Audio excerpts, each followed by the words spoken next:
നമസ്കാരം. മാതാപിതാ ഗുരു ദൈവത്തിൻ്റെ ഇന്നത്തെ എപ്പിസോഡിലേക്ക് എല്ലാ പ്രിയ പ്രേക്ഷകർക്കും സ്വാഗതം.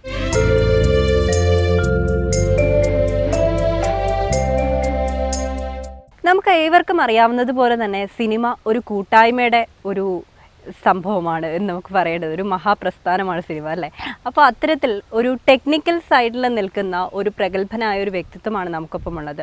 ഒരു ശബ്ദ ചലച്ചിത്രത്തിൻ്റെ ഏറ്റവും മികച്ച ഒരു അതിൻ്റെ ടെക്നിക്കൽ സൈഡ് എന്ന് പറയുന്നത് തീർച്ചയായും സൗണ്ട് എഫക്ട്സ് എഡിറ്റിങ്ങും ഒക്കെ തന്നെയാണ്. അപ്പോൾ ആ ഒരു സൗണ്ട് എഫക്ട്സ് കിട്ടുമ്പോഴാണ് പലപ്പോഴും സിനിമയിൽ നമുക്ക് കൈയടിക്കാനും കൂടി തോന്നുന്നത്. നിറഞ്ഞ സ്നേഹത്തോടു കൂടി തന്നെ നമുക്ക് സ്വാഗതം ചെയ്യാം ശ്രീ രാജ് മാർത്താണ്ഡവ അവർകളെ. സ്വാഗതം.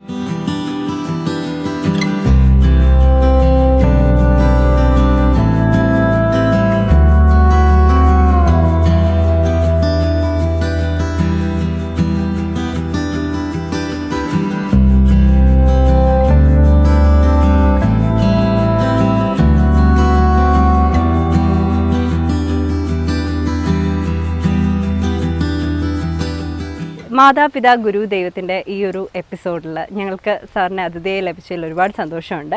എങ്ങനെയാണ് ഈ ഒരു സൗണ്ട് എഫക്ട്സ് എഡിറ്റർ എന്ന് പറയുന്ന ആ ഒരു മേഖലയിലേക്ക് എത്തുന്നത്? ചെറുപ്പത്തിൽ ഞാൻ നാട് വിട്ടു പോയതാണ് ഇവിടെ നിന്ന് നാടെന്ന് വെച്ചാൽ തിരുവിതാംകൂർ മാർത്താണ്ഡം. അപ്പോൾ അവിടെ നിന്ന് ഞാൻ ചെറുപ്പത്തിൽ സിനിമ മോഹം കൊണ്ട് സിനിമയിൽ അഭിനയിക്കണം എന്ന് പറഞ്ഞുള്ള മോഹം കൊണ്ട് പോയതാണ്. എൻ്റെ അഞ്ചാം ക്ലാസ്, അതായത് അന്ന് 8ാം ക്ലാസ് എന്ന് പറയുമ്പോൾ ഇന്നത്തെ +2 SSLC അത്രയ്ക്ക് വാല്യൂ ഉണ്ട്. അതുവരെയൊക്കെ കഴിഞ്ഞിട്ട് 8ാം ക്ലാസ് കഴിഞ്ഞ ഉടനെ ഞാൻ സ്ഥലം വിട്ടതാണ്. അതിലൊന്ന് എൻ്റെ 15ാമത്തെ വയസ്സിൽ ഇവിടെ നിന്ന് ചെന്നൈ പോയി. ചെന്നൈയിൽ നിന്ന് പിന്നെ പലരെയും കണ്ട് പിന്നെ അഭിനയിക്കാനുള്ള മോഹം കൊണ്ട് കണ്ടതിൽ ഞാൻ പോയി പെട്ടത് ടെക്നിക്കൽ സൈഡിലാണ്. അങ്ങനെ ടെക്നിക്കൽ സൈഡിൽ പോയിപ്പെട്ട് ഇതിൽ തന്നെ ഇപ്പോൾ സൗണ്ട് എഫക്ട്സ് എന്ന് പറയുന്ന അന്ന് ബൈരം സാറായിരുന്നു ഇത് സൗണ്ട് എഫക്ട്സ് കൊണ്ടുവന്നത്. ഇതെല്ലാം സൗണ്ട് എഫക്ട്സ് എന്ന് പറഞ്ഞ് കൊണ്ടുവന്നത് ബൈരം സാറായിരുന്നു. അദ്ദേഹത്തിൻ്റെ കയ്യിലാണ് പോയി പെട്ടത്. അപ്പോൾ അതിലൊന്ന് പിന്നെ ഞാൻ ഒന്നും മാറിയില്ല. അത് ആ ടെക്നിക്കൽ സൈഡ് തന്നെ എനിക്ക് ഇഷ്ടപ്പെട്ടായിരുന്നു. അതിൽ തന്നെ ഡെവലപ്പ് ചെയ്ത് ചെറുപ്പം തൊട്ടേ വളർന്നു അതായിരുന്നു. വളരെ റീസെൻ്റ് ആയിട്ടാണ് സൗണ്ട് എഫക്ട്സ് എഡിറ്റിംഗ് ഒക്കെ നമ്മുടെ ആ ഒരു സിനിമ എന്ന് പറയുന്ന മേഖലയിൽ അത്രയ്ക്ക് മോഡേൺ ആവാൻ തുടങ്ങുമ്പോഴാണ് കൂടുതൽ അതിന് ഒരു പോപ്പുലാരിറ്റി കിട്ടി തുടങ്ങുന്നത്, അല്ലേ? അപ്പോൾ ഏത് വർഷമാണ് സർ, ഏത് മൂവിയാണ് ഫസ്റ്റ് ഒരു സൗണ്ട് എഫക്ട്സ് എഡിറ്റിംഗ്? അല്ല, എഫക്ട്സ് ഞാനോ കൂടെ ചേർന്ന് പഠിക്കാൻ നിന്നപ്പോഴെല്ലാം ഒരുപാട് വർക്കുകൾ ചെയ്തായിരുന്നല്ലോ, ടീം വർക്കായിരുന്നല്ലോ, ഗ്രൂപ്പായിട്ട്. അപ്പോൾ അന്ന് ചെന്നൈയിൽ ചെയ്തത് ഈ വയസ്സാലിയൊക്കെ ഞങ്ങൾ ഒരുപാട് കഷ്ടപ്പെട്ട് ചെയ്ത വർക്കുകളാണ്. ഇൻഡിപെൻഡൻ്റ് ആവുന്നത് ആദ്യത്തെ വർക്ക് ഷാജിയൻ കരുൺ സാറിൻ്റെ പിറവി എന്നുള്ളത്. അതാണ് ഇൻഡിപെൻഡൻ്റ് ആയിട്ട് ആദ്യം ചെയ്യുന്ന വർക്ക് 87.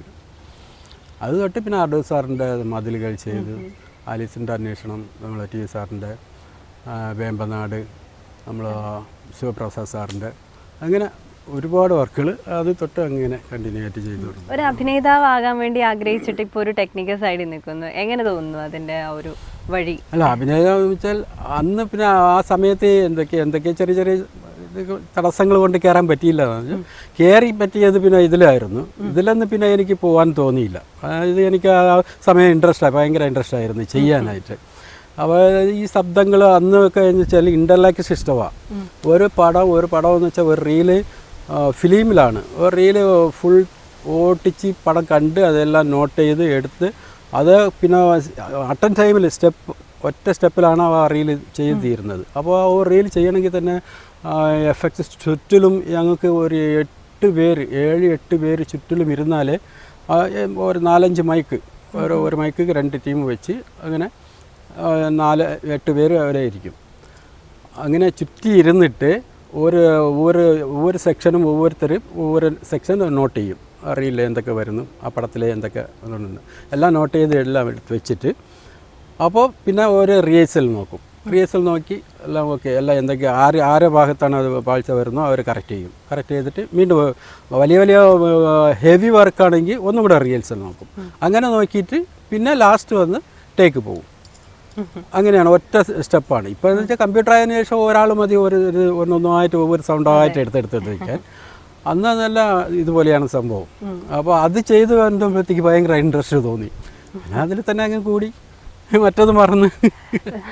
തീർച്ചയായിട്ടും സിനിമ എന്ന് പറയുന്ന ഈ ഒരു കൂട്ടായ്മയുടെ കലയിൽ ടെക്നിക്കൽ സൈഡിൽ അത്യാവശ്യം നല്ല രീതിയിലൊക്കെ പോപ്പുലറായി നിൽക്കുമ്പോൾ അമ്മ, അച്ഛൻ, ഗുരുക്കന്മാർ, അതുപോലെ തന്നെ ദൈവം, ഈ 4 വ്യക്തിത്വങ്ങളാണ് നമ്മുടെ എല്ലാവരുടെയും പേഴ്സണൽ ലൈഫായാലും കരിയർ ലൈഫായാലും അത്രമാത്രം ഇൻവോൾവ്മെന്റ് ഉണ്ട്. അപ്പോൾ നാട് വിട്ടൊക്കെ പോയതാണ്. അപ്പോൾ നാട് വിട്ട് പോയ മകൻ മടങ്ങി വരാനൊക്കെ കാത്തിരുന്ന അമ്മ. അപ്പോൾ അമ്മയുമായിട്ടുള്ള ആ ഒരു അറ്റാച്ച്മെന്റ്, ഇമോഷണൽ അറ്റാച്ച്മെന്റ് ഒക്കെ. ഞങ്ങൾ 8 പേരാണ്. 8 പേരിൽ മൂത്ത ചേട്ടൻ നേരത്തെ നാട് വിട്ട് പോയി, ഫാമിലി ആയിട്ട് കഴിഞ്ഞു. പിന്നെ മൂത്ത ചേച്ചിയായിരുന്നു, ചേച്ചി കല്യാണം കഴിഞ്ഞ് പോയി. പിന്നെ മൂന്നാമത്തത് ഞാനായിരുന്നു. ഞാനും പോയപ്പോൾ അമ്മയ്ക്ക് ഭയങ്കര ഫീലിംഗ് ആയി. അപ്പോൾ അമ്മ വയ്യാതായി. ഈ ഒരു സുപ്രഭാതത്തിലാണ് ഇത് എന്തോ കാണണമെന്ന് തോന്നി ഇങ്ങ് വന്നപ്പോഴേ അമ്മ അല്ലാതെ സീരിയസ് ആയിരുന്നു, കിടപ്പിലായിരുന്നു എന്നുള്ളത്. അതിനുശേഷം പിന്നെ ഞാൻ പോയില്ല. പിന്നെ ഞാൻ നാട്ടിൽ തന്നെ സെറ്റിലായി. അവിടെ നിന്ന് പിന്നെ അതിന് ശേഷമാണ് സാജൻ കരുൺ സാറെ പ്രവി ചെയ്തുകൊണ്ടിരിക്കുകയായിരുന്നു. അപ്പോഴാണ് പിന്നെ അന്ന് ഫോണൊന്നുമില്ല, ടെലിഗ്രാമാണ്. അപ്പോൾ ഞാൻ ഇവിടെ വന്ന് ചിത്രാഞ്ജലി, അപ്പോൾ ഇടയ്ക്കൊക്കെ വർക്ക് വരുമായിരുന്നു ചെന്നൈയിലിരിക്കുമ്പോഴും. ഇവിടെ വന്ന് പോയി വർക്ക് ചെയ്തുകൊണ്ടിരിക്കുകയായിരുന്നു. ആ സമയത്ത് ഞാനിവിടെ വന്ന് നാട്ടിൽ സെറ്റിലായി. അമ്മയുടെ ഇതൊക്കെ നോക്കിയെടുത്ത് ആശുപത്രിയൊക്കെ കൊണ്ടുപോയി. അമ്മ ഇച്ചിരി ഭേദമായപ്പോൾ ഇവിടെ വന്ന് സാറെ കണ്ട്. അന്ന് ഉണ്ണി സാറാണ് ഇത്, അതിൻ്റെ റെക്കോർഡിംഗ് ആയിരുന്നു, സാജൻ സാറ് ഉണ്ടായിരുന്നു. അപ്പോൾ അമ്മയുടെ ഒരു അനുഗ്രഹം തന്നെയാണ് ഇത്, എനിക്കിവിടെ ഒരു നല്ല വർക്ക് കിട്ടാനും ഇവിടെ സെറ്റിലാവാനും അത് തീർന്നു. അങ്ങനെയുള്ള ഒരുപാട് അതാ അത് നമ്മൾ എത്രമാത്രം അവരെ അവർ മനസ്സിൻ്റെ ഫീലിംഗ്, നമ്മൾ അവരെ സന്തോഷിപ്പിക്കുമ്പോൾ നമുക്കത് ഭയങ്കര അനുകൂലമായിട്ട് നമുക്ക് മാറിക്കിട്ടും. അതൊരു ഭയങ്കര അനുകൂലമാണ്. കുഞ്ഞുനാളിൽ എങ്ങനെയായിരുന്നു അമ്മ? ആ ഒരു വഴക്കൊക്കെ പറയുമോ? വഴക്ക് പറഞ്ഞാലും സ്നേഹത്തിൻ്റെ എത്രമാത്രം നമ്മൾ അടിക്കുന്ന കൈയല്ലേ അണയ്ക്കുള്ളൂ എന്ന് പറയും. അതുപോലെ തന്നെ വഴക്ക് പറഞ്ഞാലും അമ്മയുടെ സ്നേഹം പ്രത്യേകം തന്നെയാണല്ലോ. അമ്മയുടെ ആ ഒരു കുട്ടിക്കാലത്ത് ഉള്ള ആ ഒരു സമയത്ത് എങ്ങനെയായിരിക്കും അമ്മ? ഭയങ്കര വഴക്കാളിയായ കുട്ടിയൊക്കെ ഭയങ്കര റെഡിയാക്കി എടുക്കുന്ന കുറേ രസകരമായിട്ടുള്ള ഓർമ്മകളൊക്കെ ഉണ്ടായിരിക്കും അല്ലേ? നല്ല ഫുഡൊക്കെ ഉണ്ടാക്കി തരുന്നതും ഒക്കെ ആയിട്ട്. അത്തരത്തിൽ അമ്മയുമായുള്ള രസകരമായിട്ടുള്ള ഓർമ്മകൾ എങ്ങനെയാണെന്ന് വെച്ചാൽ, ഞങ്ങൾ തറവാടെന്ന് വെച്ചാൽ വലിയ വീടും വലിയ തറവാട് തന്നെയാണ്. പക്ഷേ ഹൈ ഫോഴ്സ് അല്ല, സാധാരണ ജീവിതം തന്നെയാണ്. അപ്പോൾ ഈ കുട്ടികൾ ഞങ്ങൾ 5-6 പേരില്ലേ, അപ്പോൾ ഒന്നുക്കൊന്ന് അടിയും ബഹളം ഇടുന്നതൊക്കെ എല്ലാവരെയും അഡ്ജസ്റ്റ് ചെയ്ത് മാനേജ് ചെയ്ത് പോകണ്ടേ. എന്നാലും ഞങ്ങൾക്ക് ഒരു സാധനം അത് മക്കൾക്ക് കിട്ടിയില്ല എന്ന് പറയുമ്പോൾ അത് വേദന തന്നെയാണ്. നമുക്ക് കിട്ടാത്ത സാധനം എത്ര ആയാലും അത് ഒതുക്കി വെച്ച്, എത്ര രാത്രിയായാലും. എനിക്കൊക്കെ ഓർമ്മയില്ലേ, ചില സമയത്ത് ഞങ്ങൾക്ക് ഈ പനമുണ്ട്, അക്കാനി എടുക്കുന്നത്. അപ്പോൾ ഒരു ദിവസം ഞങ്ങൾക്ക് 10-15 കരുപ്പട്ടി വരയ്ക്കും ഒഴിക്കാൻ പറ്റും. 1.5 കിലോയാണ് ഒരു കരുപ്പട്ടിയുടെ കാലം. ഇന്ന് ഭയങ്കര റേറ്റാണ്. അന്ന് സാധാരണ ഒരു കരുപ്പട്ടിയുടെ 30-40 രൂപ, മാക്സിമം 60 രൂപ അത്രയേ ഉണ്ടായിരുന്നുള്ളൂ 1.5 കിലോയുടെ ഒരു കരുപ്പട്ടി. ഇന്നൊക്കെ എന്ന് വെച്ചാൽ ഭയങ്കര റേറ്റാണ്. അന്ന് 15 കരുപ്പട്ടി വരയ്ക്കും ഒരു ദിവസം ഒഴിക്കും. അങ്ങനെ അക്കനിയൊക്കെ ഉണ്ട്. അപ്പോൾ ഈ രാവിലെ ഞങ്ങൾക്ക് കുടിക്കാനായിട്ട് പ്രത്യേകം ഈ പനകേറി ഇറങ്ങി തരുന്ന സെപ്പറേറ്റ് തെളിഞ്ഞ അക്കനിയായിരിക്കും. അത് കുടിക്കാനായിട്ട് തരുന്നത് എൻ്റെ ഓർമ്മയാണ്. അത് തരുന്നത് ഞാൻ 1-2 ദിവസം, ഒരു ദിവസം എനിക്ക് ഓർമ്മ ഉള്ളത്, എനിക്ക് കുടിക്കാൻ പറ്റില്ല, ഞാൻ സ്കൂളിൽ പോയായിരുന്നു. അപ്പോൾ ഇത് വരാൻ ലേറ്റായി. അത് ഭദ്രമായിട്ട് വെച്ച് എന്നെ സ്കൂളിൽ കൊണ്ട് ചെയ്യിപ്പിച്ച്. ഇപ്പോഴും തന്നെയാണ് ഓരോ സംഭവങ്ങൾ അമ്മയെക്കുറിച്ച് ഓർക്കുമ്പോൾ മനസ്സിൽ ഓർക്കാതെ വിഷമിക്കും. അമ്മ അടുത്തുള്ളവർക്ക് അവർക്ക് ഒരു പുച്ഛമാണ്. പക്ഷേ ഇല്ലാത്തവർക്ക് അമ്മ കൈവിട്ട് പോയതിന് ശേഷം അതേക്കുറിച്ച് ആലോചിക്കുമ്പോഴൊക്കെ ഒരുപാട് പേര് എത്രയോ ദിവസങ്ങൾ ഞാൻ ചെറിയ ചെറിയ സംഭവങ്ങൾ ഓർത്ത് ഞാൻ കരഞ്ഞിട്ടുണ്ട്. അങ്ങനെയൊക്കെ ഭയങ്കര സ്നേഹത്തിൽ വളർത്തിയതാണ് ഞങ്ങളൊക്കെ. പക്ഷേ ഞാൻ നാടുവിട്ട് പോയതിന് ശേഷം എനിക്ക് ആ പുതിയ ലോകം, പുതിയ ഇതെന്ന് പറഞ്ഞപ്പോൾ അത് അങ്ങനെ ലഭിച്ചു പോയി. പക്ഷേ ഇതിനെ ഞാൻ മറന്നു. അമ്മ അങ്ങനെയല്ല. അതിനെ ഓർത്ത് ഈ സങ്കടപ്പെട്ട് വയ്യാതെ പിന്നെ കിടപ്പുരോഗിയായി. അതിനുശേഷം ഞാൻ വന്ന് പിന്നെ ആശുപത്രിയൊക്കെ കൊണ്ടുപോയി എടുത്ത് വെച്ചപ്പോൾ ആശ്വാസമായി, കുറച്ച് ഭേദമായി. അച്ഛനിലേക്ക് വരുമ്പോൾ അച്ഛൻ എങ്ങനെയാണ്? ഞങ്ങൾ ആ മാർത്താണ്ഡത്ത്, ആ സുദേശിൽ മാർത്താണ്ഡത്ത് ഞങ്ങൾക്ക് ജമീൻ എന്ന് പറയുമ്പോൾ ഒരു 4-5 പേരാണ് ഞങ്ങൾ ആ ഇതിൽ തിരുവിതാംകൂറിൽ ഞങ്ങൾ ഇരുന്ന ഏരിയയിൽ മെയിനായിട്ട് ഒരു 5 പേരാണ് ജമീനായിട്ട് ഇരുന്നത്. അതിൽ അച്ഛനും ഒരാൾ. അപ്പോൾ അച്ഛൻ അതിൻ്റെ ഒരു ഗമയിലേ ഇരിക്കുകയുള്ളൂ. പിന്നെ ഈ കടല ഫാക്ടറി ഉണ്ടായിരുന്നു. അത് പിന്നെ ഒരു സുപ്രഭാതത്തിൽ അച്ഛൻ കുടി തുടങ്ങിയാൽ പിന്നെ അറിയാമല്ലോ, കുടികാരൻ കുടുംബം തീർന്നു. അങ്ങനെ കുടുംബം പെരുവഴിയിലായി. സാർ ഈ സൗണ്ട് എഫക്ട്സ് ചെയ്യുന്ന മൂവീസൊക്കെ അവർ കാണുകയൊക്കെ ചെയ്തിട്ടുണ്ടോ അച്ഛനും അമ്മയൊക്കെ? അങ്ങനെ കണ്ടിട്ട് ഇത് നന്നായിട്ടുണ്ട് എന്നൊക്കെ പറഞ്ഞിട്ടൊക്കെ ഉണ്ടോ? ഇല്ലല്ല, അമ്മയെ കാണാൻ പറ്റിയില്ല. അച്ഛനെ കാണിച്ചു കൊടുത്തിട്ടുണ്ട്, ഇതാണ് ഞങ്ങൾ ചെയ്യുന്നത് വെച്ചിട്ട്. അങ്ങനെ ഇരുന്ന് ആശ്വസിക്കും, സന്തോഷിക്കും. അങ്ങനെ പിന്നെ അച്ഛനും പിന്നെ ഭയങ്കര ഫീലിംഗ് ആയി. കൈവിട്ട് പോയതിന് ശേഷം ഫീൽ ചെയ്തിട്ട് കാര്യമില്ലല്ലോ, എല്ലാം കൈവിട്ട് പോയതിന് ശേഷം പിന്നെ ഫീൽ ചെയ്തിട്ട് കാര്യമില്ല. ഭയങ്കര ഫീലിംഗ് ആയിരുന്നു. അച്ഛൻ്റെ എന്തൊക്കെ ക്വാളിറ്റീസ് ആയിരിക്കും സാറിൻ്റെ ആ ഒരു പേഴ്സണൽ ലൈഫിലുള്ളത്? ഇപ്പം ഇങ്ങനെ ആയിപ്പോയി എങ്കിൽ പോലും അച്ഛൻ്റെ കുറേ അധികം ക്വാളിറ്റീസ് ഉണ്ടായിരിക്കും. കുഞ്ഞുനാളിൽ അച്ഛൻ ഇങ്ങനെയാണ്, പലപ്പോഴും നമുക്ക് റോൾ മോഡൽ എന്ന് പറയുന്നത് അച്ഛൻ തന്നെ ആയിരിക്കും അല്ലേ? അപ്പം അച്ഛൻ്റെ നീ ഇങ്ങനെ ഒരു കാര്യം കണ്ടുപിടിച്ചിട്ടുണ്ട്, അല്ലെങ്കിൽ ഈ ഒരു ക്യാരക്ടർ അച്ഛൻ്റെ നാണ് കിട്ടിയത്, അങ്ങനെയൊക്കെ പറയാൻ വേണ്ടിയിട്ട് ഏതായിരിക്കും? അച്ഛൻ്റെ രീതിയിൽ നോക്കുമ്പോൾ ചില ഭാവങ്ങളൊക്കെ ഞാൻ പ്രവർത്തിക്കുന്നതും അച്ഛൻ്റെ ഒരു പ്രവൃത്തിയും ചിലതൊക്കെ ആലോചിക്കാൻ തോന്നും. പക്ഷെ അതെനിക്ക് എടുത്തു പറയാൻ പറ്റാത്തവർ എങ്ങനെയാണെന്നുള്ള എടുത്ത് പറഞ്ഞ് വരാൻ പറ്റില്ല. കുടുംബത്തിൽ മൂന്നാമത്തതാണ് ഞാൻ. അപ്പോൾ കുടുംബം നോക്കി നടത്തുന്നവരും ഞാൻ തന്നെയാണ്. നമുക്ക് ഈ ഒരു കരിയറിലേക്ക് വരുമ്പോൾ നമുക്ക് ഒരുപാട് ആൾക്കാർ മെൻറ്ററിങ് ഒക്കെ ചെയ്യണം, ഒരുപാട് ഗുരുക്കന്മാർ നമുക്ക് ഉണ്ടായിരിക്കണം. നമുക്ക് എന്തെങ്കിലുമൊക്കെ പറഞ്ഞു തന്നിട്ടുള്ള ടെക്നിക്കൽ ഇങ്ങനെ ചെയ്യണം എന്ന് പഠിപ്പിച്ചവരുണ്ടായിരിക്കും. അല്ലെങ്കിൽ സ്കൂളിൽ നമുക്ക് ഏറ്റവും ഫേവറേറ്റ് ആയിട്ടുള്ള ഒരു ടീച്ചർ ഉണ്ടായിരിക്കും. അമ്മ കഴിഞ്ഞാൽ നമ്മൾ ഏറ്റവും കൂടുതൽ ഇഷ്ടപ്പെടുന്ന ഒരു ടീച്ചർ, അങ്ങനെയൊക്കെ ഉണ്ടാവും. അപ്പോൾ അത്തരത്തിലുള്ള ടീച്ചേഴ്സിനെ കുറിച്ചും അല്ലെങ്കിൽ നമ്മുടെ ലൈഫിൽ സ്വാധീനം ചെലുത്തിയിട്ട് എന്തെങ്കിലുമൊക്കെ റോൾ മോഡൽസിനെ കുറിച്ചിട്ടും, അല്ലെങ്കിൽ ഈ ഫീൽഡിൽ തന്നെ ഇഷ്ടമുള്ള നമുക്ക് ഇന്ന വ്യക്തിയെ പോലെയൊക്കെ ചെയ്യണം, അത് കുറച്ചുകൂടെ ബെറ്റർ ആയിട്ടുണ്ട് എന്നൊക്കെ തോന്നിയിട്ടുള്ള വ്യക്തിത്വങ്ങൾ ആരൊക്കെയാണ്? അവരെ കുറിച്ചുള്ള ഓർമ്മകളും സ്കൂളിൽ പഠിക്കുമ്പോൾ സ്കൂൾ മാഷ്, എനിക്ക് ഒരു മാഷുണ്ട് സാറ്. അത് ഞങ്ങളുടെ കണക്ക് സാറാണ് ആ സ്കൂളിൽ. ആ സാറാണ് ഏറ്റവും കുഞ്ഞുങ്ങളെന്ന് വെച്ചാൽ അത്രയ്ക്ക് മെയിനായിട്ട് നോക്കുന്നതും ആ സാറിന്. ബാക്കിയുള്ളവർ നോക്കൂലെന്നല്ല, ഒരു ക്ലാസ്സിലൊരു സാറെല്ലാം മെയിനായിട്ട് അതിൻ്റെ ഇതാക്കി നോക്കുകയുള്ളൂ. അപ്പോൾ അതേക്കുറിച്ച് നോക്കുമ്പോൾ ഞങ്ങൾ കരിങ്കല്ലാണ് സാറ് വീട്. ഇവിടെ നിന്ന് മാത്രമാണ് കരിങ്കൽ.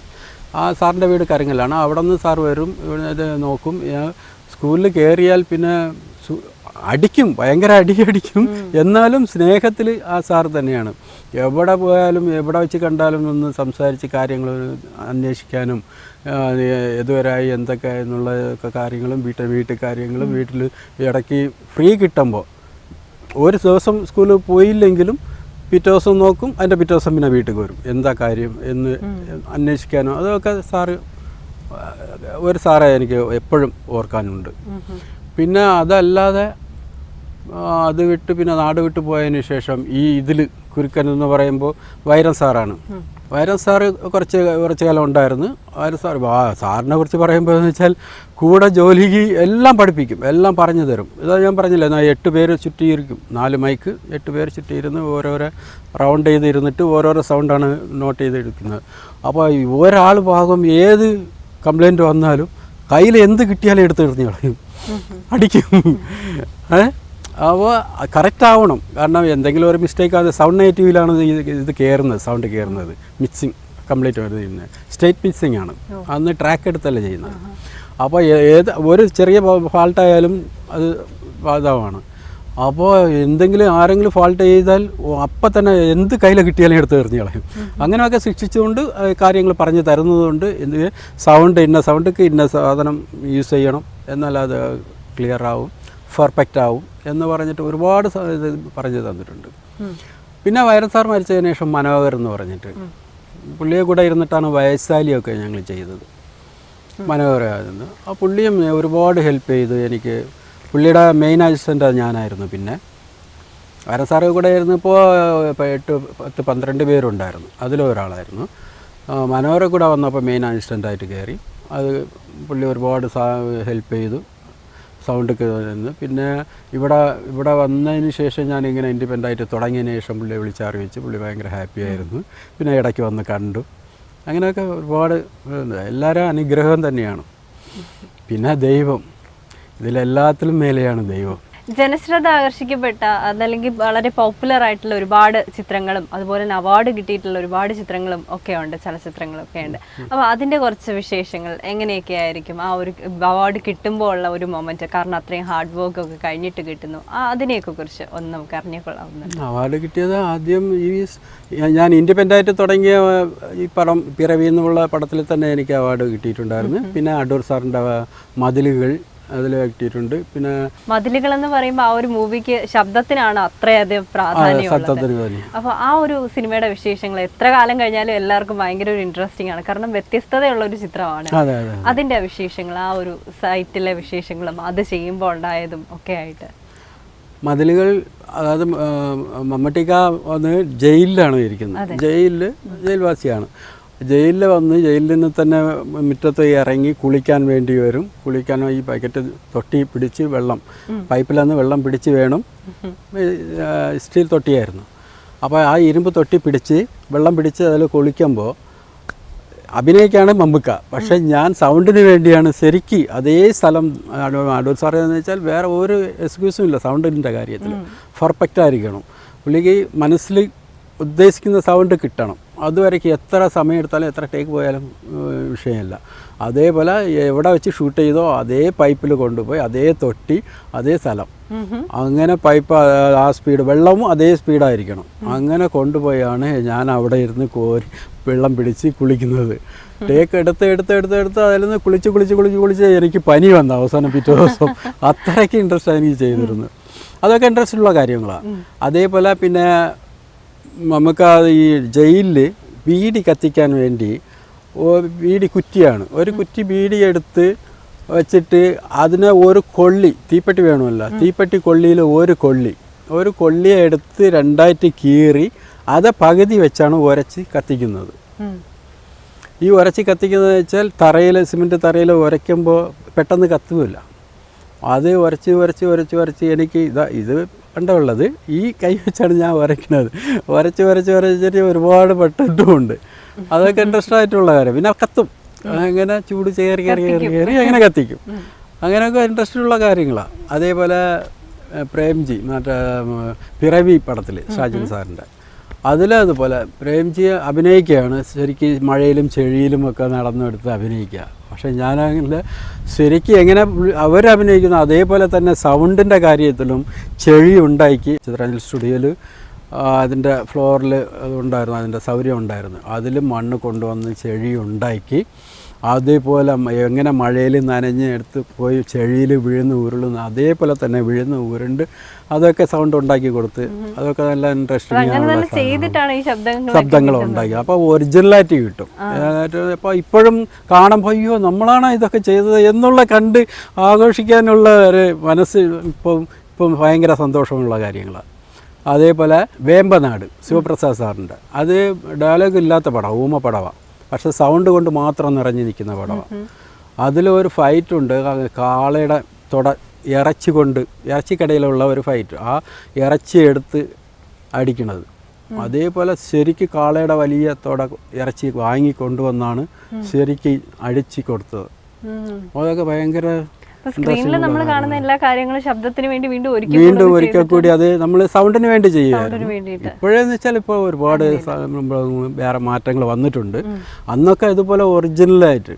എങ്ങനെയാണ് ആ ഒരു ട്രഡീഷണൽ ആയിട്ടുള്ള സൗണ്ട് എഫക്റ്റ് എഡിറ്റിങ്ങും അതുപോലെ തന്നെ ഇപ്പോഴുള്ളതും തമ്മിലുള്ള വ്യത്യാസം എന്തൊക്കെയായിരിക്കും? ഒരുപോലെ നിന്നിട്ടുണ്ടല്ലോ, ആ ഒരു ടൈമിൽ നിന്നിട്ടുണ്ട്, ഇപ്പോഴും നിൽക്കുകയാണ്, ആ ഒരു വ്യത്യാസം. ഇപ്പം അന്ന് പിന്നെ നമുക്ക് ഈ ഒவ்வொரு സാധനങ്ങളും റെക്കോർഡ് ചെയ്ത് എടുക്കാൻ ഭയങ്കര ബുദ്ധിമുട്ട്. നമുക്ക് മൈക്കിൽ നമ്മൾ ഒറിജിനലായിട്ട് സാധനം കൊണ്ടുവന്ന് കൊടുത്ത് ഇന്ന് പിന്നെ റെക്കോർഡർ കൊണ്ടുപോയാൽ ആർക്കും ചെയ്യാന്നുള്ളത്, അല്ലെങ്കിൽ നെറ്റിൽ ഒരുപാട് സാധനം കിട്ടും. അങ്ങനെയുള്ള മാറ്റങ്ങൾ വന്നിട്ടുണ്ട്. അപ്പോൾ എന്നാലും പഴയ ഒറിജിനലായിട്ട് ഇല്ല എന്നുള്ളതാണ്. ഇപ്പോഴും പഴയത് തന്നെയാണ്. അതുപോലെ തന്നെ നമുക്ക് കൂടുതലായിട്ടും കുറേ സ്നേഹം തോന്നും സ്റ്റുഡിയോസിനോട്. കാരണം ഒരുപാട് സൗണ്ട് എഫക്ട്സ് എഡിറ്റിംഗ് നടത്തുന്നത് ഒരേപോലുള്ള അല്ലെങ്കിൽ നമ്മൾ റിപ്പീറ്റഡ് ആയി വരുന്ന സ്റ്റുഡിയോസിലൊക്കെ ആയിരിക്കും. അത്തരത്തിലുള്ള ഏതൊക്കെ സ്റ്റുഡിയോ വർക്ക് ആയിരിക്കും, ഏതൊക്കെ സ്റ്റുഡിയോയിലാണ് കൂടുതലായിട്ട് ചെയ്യുന്നത്? സ്റ്റുഡിയോ ഇത് ഇപ്പോൾ സൗണ്ട് കൊടുക്കുന്നത് വെച്ചാൽ മീൻസ് നേരത്തെ ആദ്യം തൊട്ട് സ്റ്റുഡിയോയിൽ വെച്ച് തന്നെയാണ് ഞങ്ങൾ ഫൈനൽ വർക്ക് കംപ്ലീറ്റും സ്റ്റുഡിയോയിലൊക്കെ അകത്ത് വെച്ച് തന്നെയാണ്. ചെന്നൈയിലിരുന്നപ്പോൾ ഒരുപാട് അവിടുത്തെ സ്റ്റുഡിയോകളായിരുന്നു. ഇവിടെ വന്നപ്പോൾ പിന്നെ മെയിനായിട്ടും ഇവിടെ എറണാകുളത്ത് കുറേ സ്റ്റുഡിയോകളുണ്ട്. ഇപ്പോൾ ചിത്രാഞ്ജലി, ട്രിവാൻഡ്രത്ത് ചിത്രാഞ്ജലികളുണ്ട്. ഇപ്പം മെയിനായിട്ടും ഈ പിറവി മതിലുകൾ ഈ വർക്ക് തുടങ്ങിയത് തന്നെ ഞാൻ ചിത്രാഞ്ജലിയിൽ വെച്ചിട്ടാണ്. ഇപ്പോഴും ഈ ചിത്രാഞ്ജലിയിൽ തന്നെയാണ് ഇപ്പോൾ റെക്കോർഡിങ് നടന്നുകൊണ്ടിരിക്കുന്നു. അപ്പോൾ ഇത് മെയിനായിട്ട് സൗണ്ട് ഫോളി ചെയ്യുന്നത് സ്റ്റുഡിയോയ്ക്ക് അകത്ത് വെച്ച് തന്നെയാണ് മെയിനായിട്ടും ചെയ്യുന്നത്. അതിലും സ്റ്റുഡിയോയിൽ ഒരുപാട് നമുക്ക് സഹോദരങ്ങൾ എനിക്ക് ഹെൽപ്പ് ചെയ്യുന്ന റെക്കോർഡിസ്റ്റുകൾ ഒരുപാട് പേരുണ്ട്. എല്ലാവരും നമ്മളെ ഭയങ്കര ഹെൽപ്പ് ചെയ്യുന്ന പാർട്ടികളാണ്.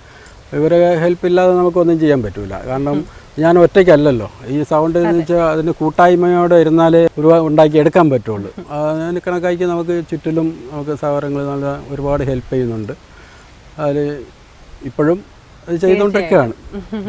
അതോടൊപ്പം തന്നെ നമുക്ക് ഈ ഒരു സിനിമ എന്ന് പറയുന്നത്, അതുപോലെ വ്യക്തി ജീവിതം എന്ന് പറയുന്നത് ദൈവാധീനം വേണ്ട ഒരു സംഭവം തന്നെയാണ് അല്ലേ? സിനിമ എന്ന് പറയുന്നത് തീർച്ചയായും ദൈവാധീനം ഉണ്ടെങ്കിൽ മാത്രം പിടിച്ചു നിൽക്കാൻ പറ്റുന്ന ഒരു കലാജീവിതമായിട്ട് മാറിക്കൊണ്ടിരിക്കുകയാണ്. അതോടൊപ്പം തന്നെയാണ് നമ്മുടെ വ്യക്തി ജീവിതത്തിലും ദൈവത്തിന്റെ സ്വാധീനം എന്ന് പറയുന്നത് അത്ര തന്നെ പ്രാധാന്യം അർഹിക്കുന്നുണ്ട്. അപ്പൊ തീർച്ചയായിട്ടും ദൈവാധീനത്തെക്കുറിച്ച്, ദൈവം എന്ന് പറയുന്ന ആ ഒരു വിശ്വാസത്തെയും ശക്തിയെയും കുറിച്ച് നമ്മുടെ ജീവിതത്തിൽ ഉണ്ടായിട്ടുള്ള ഒരുപാട് അനുഭവങ്ങളെ സാക്ഷ്യമാക്കിക്കൊണ്ട് നമുക്ക് സംസാരിക്കാം. ദൈവം തന്നെ ഈ മാതാപിതാ ഗുരു ദൈവം എന്ന് പറയുന്നത്. അപ്പോൾ ദൈവത്തെ എല്ലാവരും അവസാനമായിട്ട് കാണുന്നു, പക്ഷേ ദൈവത്തെ ഞാൻ ആദ്യമായിട്ട് കാണുകയാണ്. അതായത് ആദ്യം വെച്ച് ഞാൻ ദൈവത്തെ കൊണ്ടുവരികയാണ്. കാരണം മാതാവ് കഴിഞ്ഞാൽ പിന്നെ എനിക്ക് ഈ ദൈവം തന്നെയാണ് രണ്ടാമത്. അത് ദൈവമല്ലാതെ നമുക്ക് ഒരു ചെറിയ ചലനം പോലും ചലിക്കാൻ പറ്റത്തില്ല. ദൈവം തന്നെയാണ് നമുക്ക് എല്ലാത്തിനും മുമ്പേ നിൽക്കുന്നത്. ഇപ്പോഴും കൂട്ടി നിൽക്കുന്നതെന്ന് വെച്ചാൽ ഓരോരോ സാധനങ്ങൾ നമുക്ക് ഒരു കഷ്ടപ്പാട് വരുമ്പോഴും എനിക്ക് ഈ സത്യം പറഞ്ഞാൽ ഈ സൗണ്ടിൻ്റെ കാര്യത്തിൽ തന്നെ എനിക്ക് ഒരുപാട് ഹെൽപ്പ് ദൈവത്തിൻ്റെ വഴി എനിക്ക് ഹെൽപ്പ് വന്നിട്ടുണ്ട്. കാരണം എനിക്ക് പറ്റാത്ത ഒരു സാധനമായിരിക്കും, എനിക്ക് കിട്ടാത്ത ഒരു സൗണ്ടായിരിക്കും. ഞാനപ്പോൾ ഇരുന്ന് പ്രാർത്ഥിക്കും, ദൈവമേ എനിക്കിനി ഇത് വേണം, എനിക്ക് നാളേക്ക് അത് ആവശ്യമാണെന്ന് പറയുമ്പോൾ എങ്ങനെയെങ്കിലും അത് ഒന്നും ആളായിട്ടായിരിക്കും, അല്ലെങ്കിൽ എനിക്ക് വേറെ രീതിയിൽ എനിക്ക് വന്ന് കിട്ടുന്നതായിരിക്കും, എങ്ങനെയെങ്കിലും അത് എനിക്ക് വന്നെത്തും.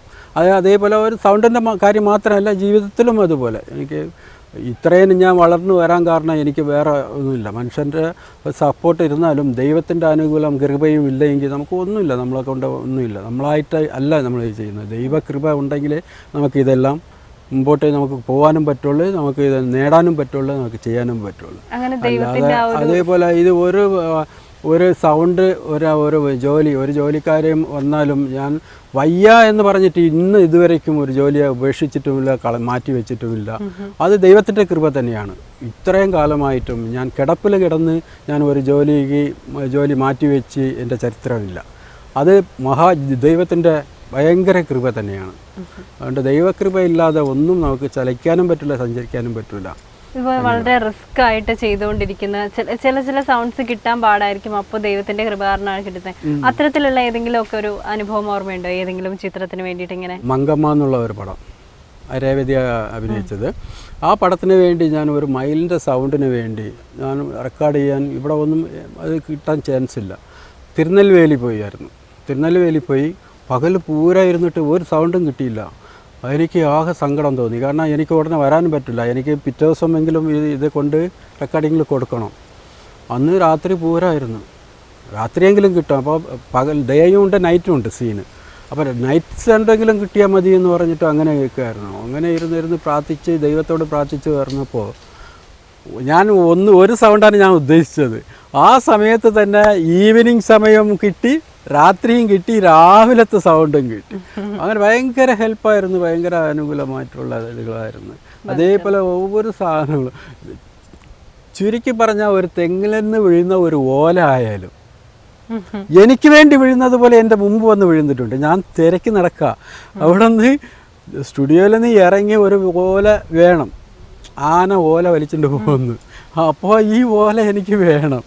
അപ്പോൾ തെങ്ങ് ഒരുപാടുണ്ട് ഞാൻ ഇരുന്ന ഭാഗത്ത്, എന്നാൽ ഓല വേണ്ടേ, വെട്ടണ്ടേ. ഞാൻ ഇറങ്ങി അന്വേഷിച്ച് നടക്കുമ്പോൾ എൻ്റെ മുമ്പിൽ വന്ന് വീഴുന്ന ചരിത്രമുണ്ട്. ഒരുപാട് ഹെൽപ്പ്, ദൈവത്തിൻ്റെ കൃപ ഒരുപാട് എനിക്ക് കിട്ടിയിട്ടുണ്ട്. അതേപോലെ ഞാൻ വളർന്നിട്ടും ഉണ്ടായിരുന്നു. മാതാപിതാ ഗുരു ദൈവം എന്ന് പറയുന്നത് ഒരു മഹത് വാക്യമാണ് എങ്കിൽ പോലും ആ ഒരു കാര്യം മറന്നുകൊണ്ടേയിരിക്കുകയാണ് ഈ ഒരു തലമുറയിൽ. അത്തരത്തിലുള്ളൊരു മെസ്സേജ് എന്ന് പറയുന്നത് കഴിവതും കിട്ടാതെ പോവുകയാണ്.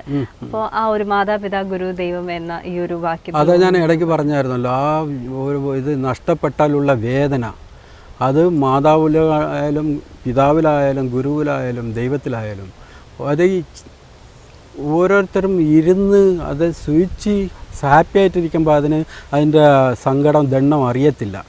ഇത് കൈവിട്ട് പോകുമ്പോഴാണ് ഇവരുടെ വേദനകളും പാടുകളും അവർക്ക് പിന്നെ അവർ ചിന്തിക്കാൻ തോന്നും, വേദനിക്കാൻ തോന്നും, അറിയാൻ തോന്നും. ഓരോരോ കാര്യത്തിനും അതുപോലെ നമ്മൾ പിന്നെയാണ് നമുക്ക് ഇതിൻ്റെ ഫീലിംഗ് വരുന്നത്. എൻ്റെ അമ്മ ഞാൻ പറഞ്ഞില്ലേ കൈവിട്ട് പോയതിന് ശേഷമാണ് ഓരോരോ ചെറിയ സംഭവങ്ങൾ ഓർത്തോർത്ത് ഞാൻ കരഞ്ഞിട്ടുണ്ട്. പല രാത്രികൾ ഞാൻ കരഞ്ഞിട്ടുണ്ട്. അത്രയ്ക്ക് ഇതുണ്ട്. ഇരിക്കുന്നവർക്ക് അമ്മയെ കണ്ണുകൊണ്ട് കണ്ടുകൊണ്ടിരിക്കുന്നവർക്ക് പുച്ഛമാണ്. ഒരുപാട് പേര് എൻ്റെ കണ്ണു മുമ്പിൽ അടിക്കുന്നവർ എത്ര പേര് ഞാൻ കണ്ടിട്ടുണ്ട്. അതൊക്കെ പുച്ഛമാണ് അവർക്ക്. ആ ഫീലിംഗ് ഒരിക്കലും നമ്മളെ വിട്ട് പോകത്തില്ല. ഇപ്പോഴും അതുപോലെ അച്ഛനായാലും അമ്മയായാലും അവരെ കാണിച്ചതും അവരോട് നമ്മൾ കാണിച്ച ക്രൂരത പിന്നെ ഒന്നൊന്നായിട്ട് അത് ദൈവത്തിൻ്റേതാണ്. നമ്മളെ കണ്ണു മുമ്പ് കൊണ്ട് നിർത്തും. നമ്മളെ സമയത്ത് ദൈവം നമ്മളെ കണ്ണു മുമ്പ് കൊണ്ട് നിർത്തും. നമ്മൾ എങ്ങനെ പ്രവർത്തിച്ചായിരുന്നു എന്നുള്ള അത് ഇപ്പോഴും സംഭവിക്കുകയാണ്. അത് ആർക്കായാലും അത് സംഭവിക്കും. അത് ഒരു മാറ്റവും ഇല്ല. ആര് എന്ത് ക്രൂരത കാണിച്ചാലും അവരെ കണ്ണു മുമ്പ് അത് കൊണ്ട് നിർത്തിയിരിക്കും ദൈവം. അതാണ് ദൈവത്തിൻ്റേത്. ഇതിൽ ഒരു മാറ്റവും ഇല്ല. തീർച്ചയായിട്ടും മാതാപിതാ ഗുരു ദൈവം എന്നുള്ളത് തീർച്ചയായും ആ ഒരു വ്യക്തി പ്രഭാവം തന്നെയാണ് ഒരു വ്യക്തിയുടെ വ്യക്തിജീവിതമായാലും കരിയർ ലൈഫ് ആയാലും എന്തിനും അടിത്തറ എന്ന് പറയുന്നതും അതുപോലെ തന്നെ താങ്ങെന്ന് പറയുന്നതും. ഏതായാലും ഇത്രയും സമയം ഞങ്ങൾക്കൊപ്പം ചെലവഴിച്ചതിലും വിശേഷങ്ങൾ പങ്കുവച്ചതിലും ഒരുപാട് നന്ദി. അതോടൊപ്പം തന്നെ റിലീസ് ആവാനിരിക്കുന്നതും അതുപോലെ തന്നെ അപ്കമിങ് ആയിട്ടുള്ള എല്ലാ പ്രോജക്റ്റുകൾക്കുമുള്ള എല്ലാ ഭാവുകങ്ങളും നേരുകയാണ്. ഇനിയും ഒരുപാട് ശബ്ദവിസ്മയങ്ങൾ തീർക്കാൻ കഴിയട്ടെ എന്ന് ആശംസിക്കുകയും ചെയ്യുന്നു. മാതാപിതാ ഗുരു ദൈവത്തിൻ്റെ ഇന്നത്തെ എപ്പിസോഡ് ഇവിടെ പൂർണ്ണമാവുകയാണ്. തീർച്ചയായും നിങ്ങൾ പരിചയപ്പെടാനും അറിയുവാനും ആഗ്രഹിക്കുന്ന മറ്റൊരു വ്യക്തിത്വവുമായി കണ്ടുമുട്ടാം. അതുവരെ നന്ദി.